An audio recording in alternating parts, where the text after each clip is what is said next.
Assista agora na TV Luso Brasileira Porto Alegre o programa Conversas Luso-Açorianas. Programa de entrevistas e debates, destacando os autores, escritores e personalidades da comunidade luso-açoriana no Brasil.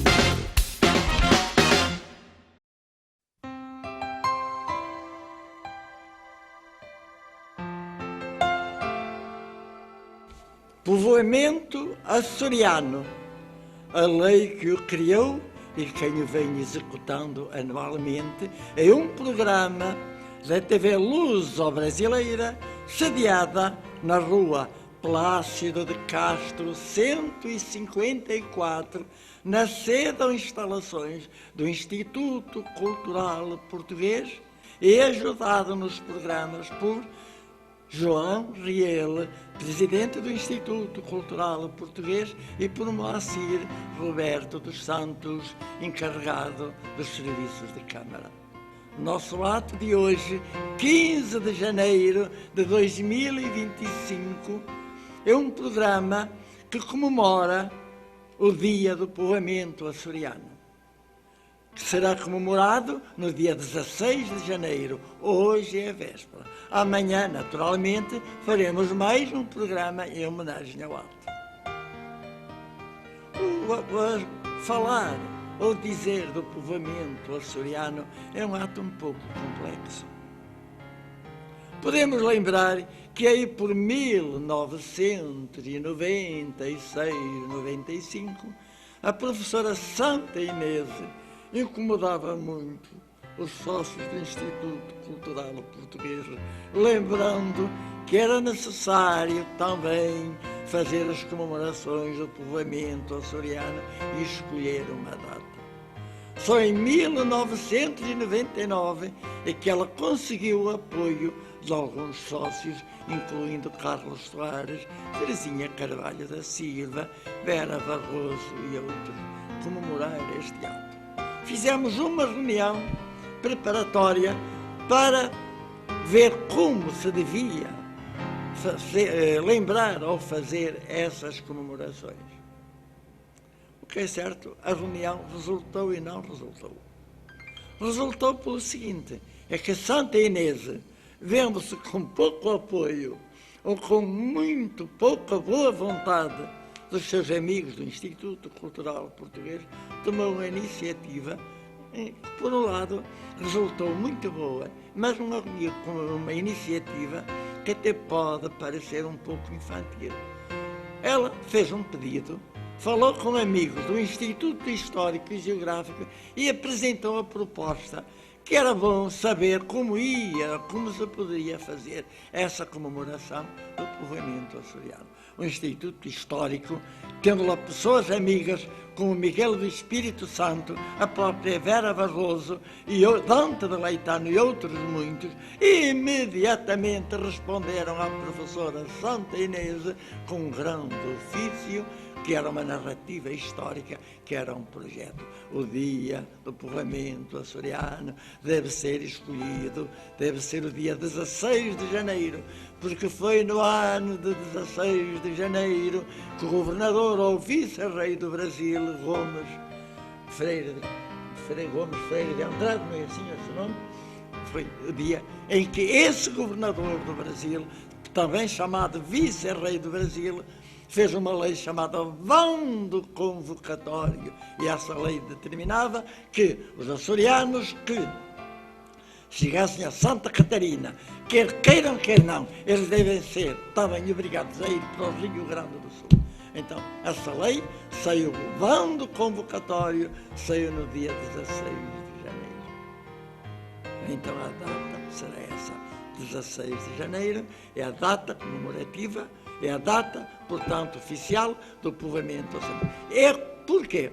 Porque imediatamente Santa Inês tomou outras providências, apresentou um projeto da lei que o governador do Estado decretou. A lei saiu e a lei existe. Mais um ato muito importante da solidariedade do governo dos Açores, do governo do Rio Grande do Sul, porque o Rio Grande do Sul é um Estado açoriano. muito mais se poderia fazer, falar sobre o povoamento açoriano. Mas João Ribeiro, que é perito talvez nestas coisas, ele vai dizer o resto. E note, se ele disser pouco, nós vamos obrigá-lo a dizer tudo e bem dito, tudo completo, porque ele dedica-se também muito às missões, e fala das missões a torto e a direito, mas sem ter em conta que as missões não eram povoamento português, era povoamento castelhano. Portanto, muito mais razão, né, tem que ser invocada para ele falar do povoamento açoriano ou luso-açoriano. Riel, a palavra é sua. Obrigado, professor Antônio, pela toda a introdução que o senhor fez.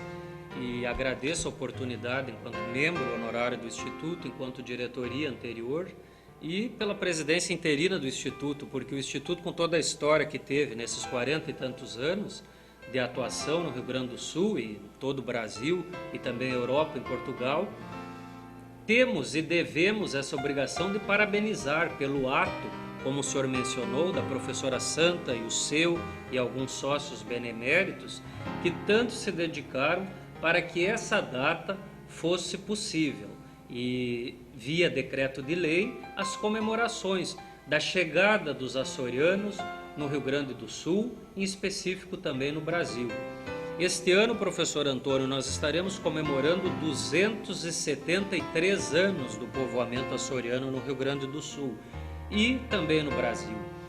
Como o senhor muito bem assinalou, eu costumo pesquisar a atuação dos açorianos, que deixaram contribuições indeléveis aí não só na cultura popular, desde a alimentação dos doces açorianos, nas nossas vestimentas, mas eles vieram para uma questão muito importante de delimitar territórios. Sempre nós tivemos as brigas entre as coroas espanholas e portuguesas. A chegada dos açorianos foi muito importante para demarcar um território. Nós tínhamos e temos ainda o Rio Grande do Sul, um estado com vazios populacionais. Quer um exemplo, professor Antônio? Peguemos a região sul do Rio Grande do Sul, Pelotas, Rio Grande, Caçapava, acima, nós criamos redutos com grandes fazendeiros, que eram as primeiras sesmarias, as concessões, e ainda hoje, passada toda a história do Rio Grande do Sul, nós temos muito vazios populacionais nessas regiões. Os açorianos também foram muito importantes para demarcar todo esse território que muito pouco estava sendo desenvolvido. Então, a atuação do Instituto em ter reconhecido essa data a ser comemorada, eu acredito que foi um passo muito importante, enquanto a professora também na direção, porque um período o senhor esteve fora da diretoria do ICP, na Paraíba. Eu acredito que o ato da professora Santa Inês Neiva Soares foi muito importante para o Rio Grande do Sul, para o Instituto Cultural Português, em reconhecer tudo que os açorianos fizeram para o bem em prol do Rio Grande do Sul e, quiçá, do Brasil, como falei. Não podemos esquecer, professor Antônio, que os 250 anos de Porto Alegre foram muito importantes e comemorados pela atuação açoriana no Rio Grande do Sul. O Instituto Cultural Português esteve com 2 membros representando as comemorações, enquanto eu, vice-presidente, e Lenora Schneider, presidente, fomos membros honorários da comissão dos 250 anos do povoamento de Porto Alegre e dos 270 anos da chegada dos primeiros açorianos no Rio Grande do Sul. Então, o papel açoriano foi de suma importância para nós. E cabe aqui também um parênteses de deixarmos registrado e consignado nesse programa que o senhor me entrevista, a colaboração do ICP com as produções independentes com o selo luso-brasileiro do Instituto Cultural Português, os açorianos no Rio Grande do Sul. Santa Inês Neiva Soares, junto com a organização de Carlos Soares, de Roberto Schmidt e do Comitê dos 260 anos à época do povoamento açoriano no Rio Grande, tiveram a brilhante ideia de criar esses livros com artigos científicos sobre o povoamento. Eu acredito, professor Antônio, que foram mais de 5 edições e em planos que falamos com o senhor recentemente, pretendemos atualizar essa publicação com novos artigos sobre o povoamento açoriano no Rio Grande do Sul.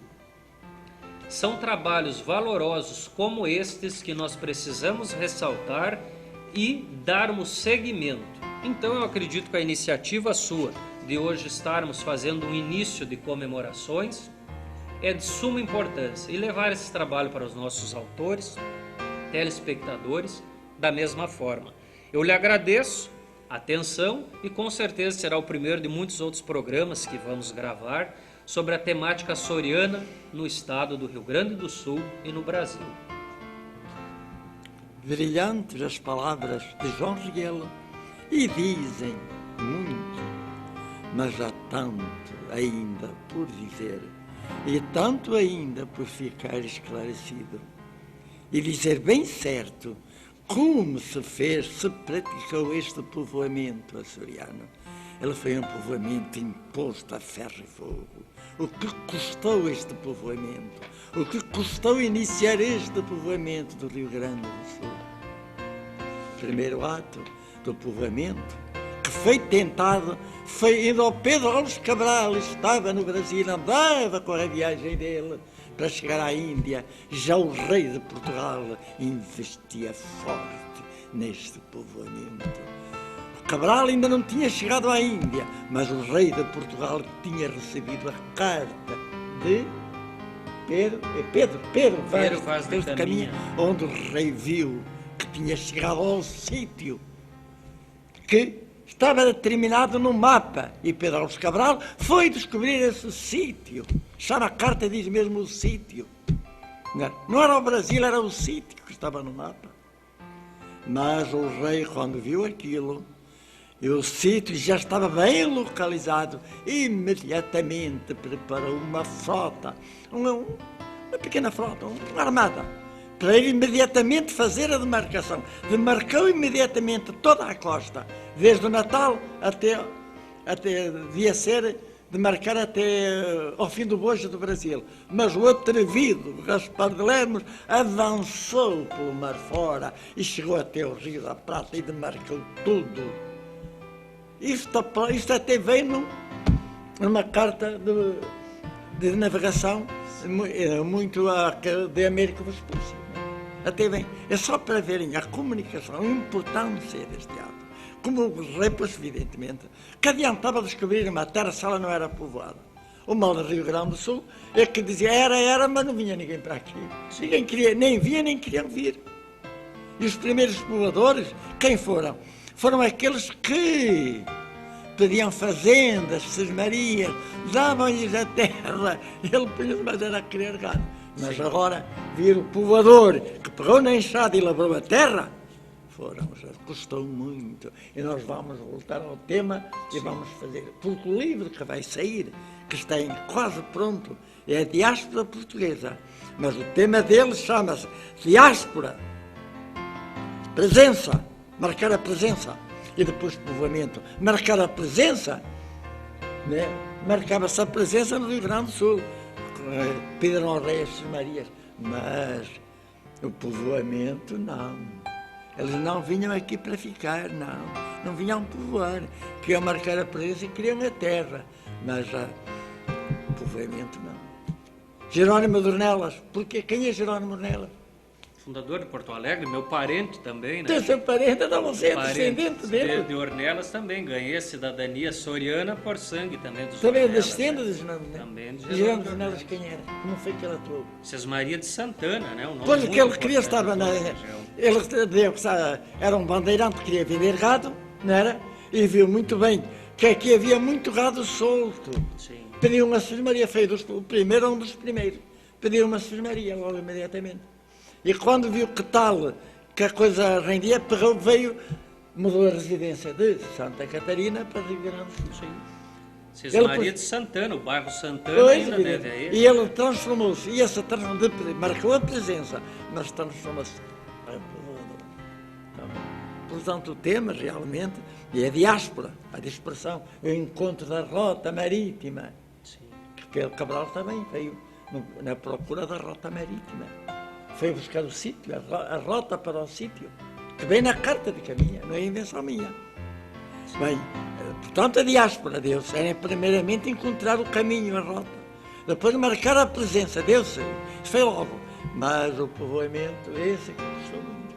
Assim podemos dizer que foi iniciado com os açorianos.